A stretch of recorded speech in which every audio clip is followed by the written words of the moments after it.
Philippines' best News 5 TV News brings you the latest news and development from here and around the world.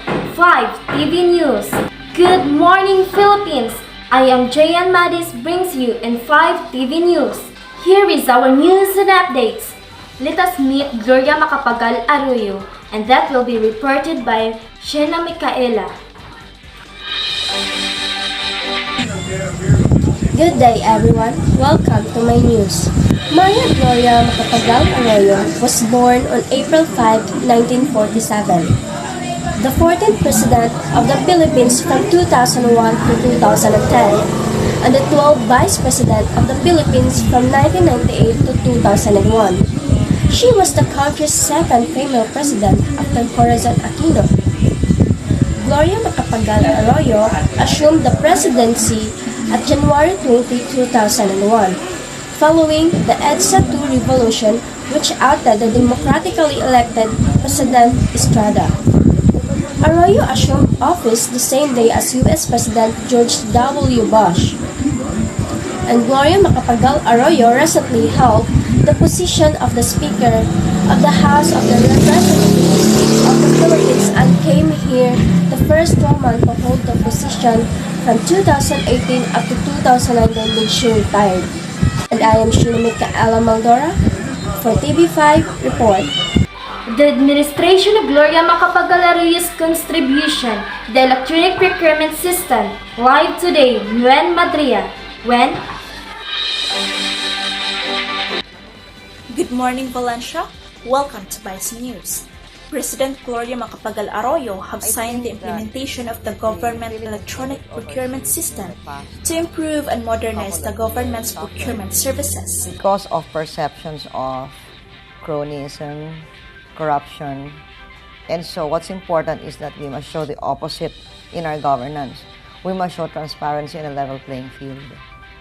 The law prescribes the necessary rules to address the lack of transparency and competition in government procurement, eliminate collusion and interference, and lessen the delay in the procurement process.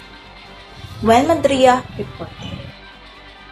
The administration of Gloria Macapagal Arroyo's contribution to the Filipino strategic areas of innovation will report of When Madria. First ever National Innovation Summit 2007, the national innovation called Philippine Innovation was presented to the President to increase the productivity from science and technology. A centerpiece of our government's political and economic reform agenda. When we think ahead and ponder the next 40 years, we see increasing integration and prosperity, and at the same time, the likelihood of greater income disparity. We see a more peaceful world.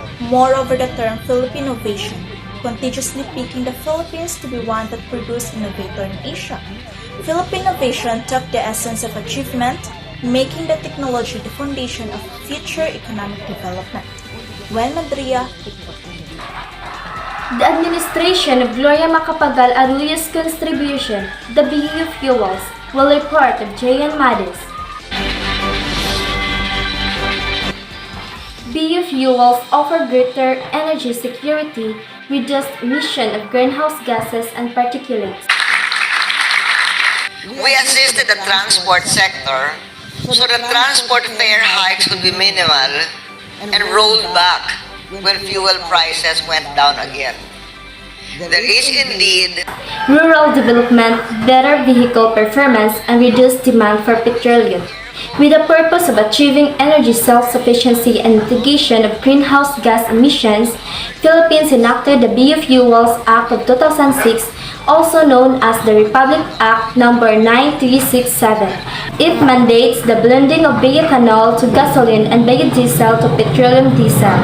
It is evident that bioethanol emits less greenhouse gases compared to gasoline and thus result to reduced greenhouse emission. However, the target set was not met in the years that passed, but the evident increase in blending shows that local players are actively participating and the Philippines bioethanol industry is trying to keep track. I am Jayan Madis for 5 TV News. The administration of Gloria Macapagal Arroyo's contribution, the strong Republic Nautical Highway, will report with Marian Grace Lumagod. The Strong Republic Nautical Highway is a 919-kilometer nautical highway system of ports and roads developed by the Arroyo administration to connect the major islands of Luzon, Visayas, and Mindanao. Through its establishment, shipping lines flying its routes The economic reforms and fiscal reforms that made our country resilient and be able to sustain its growth. are able to reduce the usual travel time by 17 hours to different KCTs.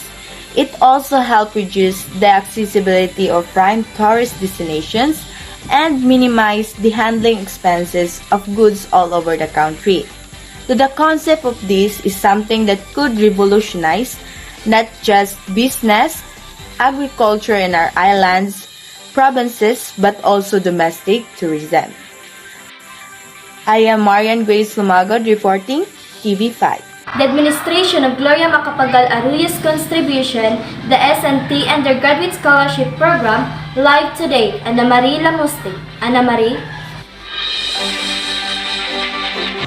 Yes, mothers. Live here in Bohol Island State University, I am interviewing one scholar student of BISU.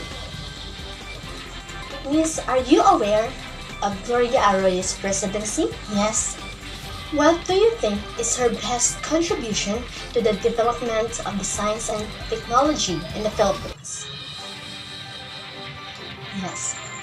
As a DOST scholar student, I think the best contribution of President Gloria Arroyo's implement was the Republic Act number 7687, also known as the Science and Technology Scholarship Program Act of 1994, because it helps the Filipino students, especially me, to pursue my dreams.